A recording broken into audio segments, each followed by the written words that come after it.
Section 37, subsection 1 of the Employment Equality Act 1998 is the Irish law that allows religious-run schools and hospitals to discriminate against their employees on the basis, for example, that they're gay or lesbian or that they are unmarried but have a family, because the legislation allows the schools and hospitals that are religious-run to discriminate against employees if it's necessary to prevent what's called the undermining of their ethos. And we've seen this law having a chilling effect on lesbian and gay employees in schools. We've seen it having a chilling effect on any employee of a religious-run school or hospital in Ireland who feels that their lifestyle or the way they live their life may somehow be at odds or in conflict with the religious doctrine of their employer.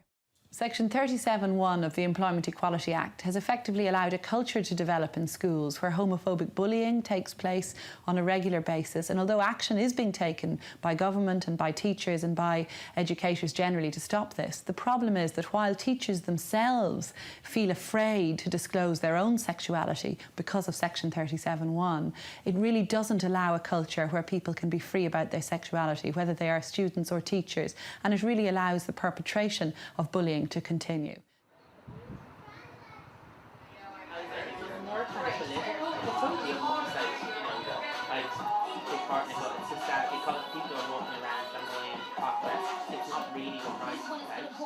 To me, it was like before, like the whole like gay thing now started in school. It was like, yeah, I liked boys, and I didn't know that was anything bad. You know, it was just the way I felt. And then in school, you realise people are like, oh no, you can't be like this, can't be like that, and then you're just like, okay, what I like is not normal. What I like is a problem to a lot of people. And then that's when people start getting like really shy and into depression, which I didn't think of. But yeah, it's horrible. Like. Yeah, and it's through school then, and so it was never openly discussed or with the teachers or guidance counsellors or sex education. But like children were always saying to me all through school, you're gay, you're gay, you're gay, and I was like, I didn't know what it meant, but I knew it was bad. Yeah, okay. But like pure bad anyway to me. Yeah. But then it was around the age of 15, then I was kind of like, okay, obviously I know what being gay is. I always probably did, but just tried to admit I didn't. And then I was like, oh my god, I think I actually am that person. So actually what they were saying wasn't a lie. They were just really bringing my attention to it. I was stupid, I didn't cop onto it. But yeah, no, I did. Finally I did. But then I think it was a lot later that I actually kind of came to terms with it. Because I believe that, well, if people find it problematic, then clearly it is a problem, clearly it's not the norm.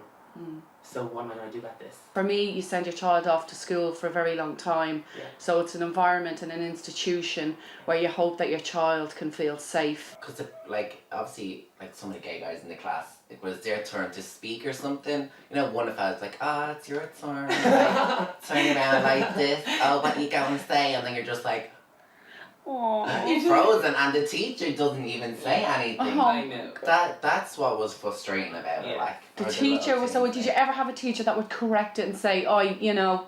No, I can't remember. I know there's a friend that was really strict, and she was the one that came out to me one time after class, and she was just like, oh, you okay? And I was like, yeah, you know, I'm being bullied. She's like, oh, I see. There will always be one thing I'll remember, and it really angers me to this day, angers my own mother to this day, was that when my mother went and asked the school to, well, what are you actually doing about this matter? Like, my child is being tormented.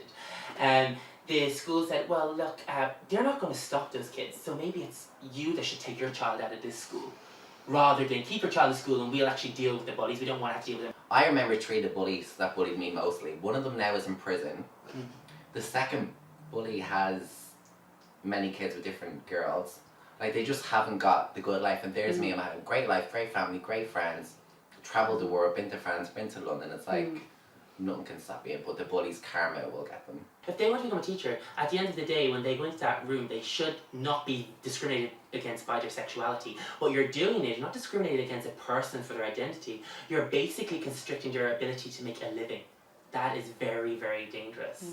Absolutely. Very, very dangerous, especially in our modern economy. You know, where there's probably a person who's brilliant at what they do, and they're being discriminated by on the basis of their sexuality. Yeah. These people are teaching other human beings not about being gay. They're not going to, you can't catch the gay gene. You know? They're going to teach history, French, geography, German, helping a person, helping that individual to get further in life. And you're potentially stopping them from doing it because they're gay. Right, it's so stupid.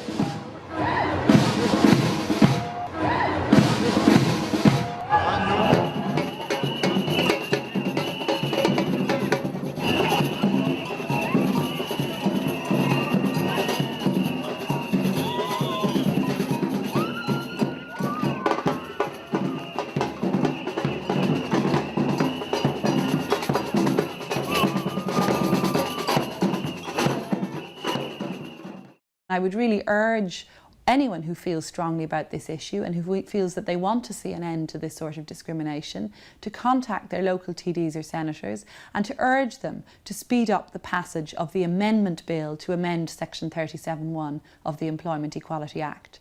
Teachers' unions, LGBT rights groups and other organisations that stand for civil liberties and human rights are also supportive of change to Section 37(1). So if you can't contact your TD or senator, get in touch with those groups and join their campaigns to ensure that we do bring about the amendment of Section 37(1) and that we end the potential for discrimination.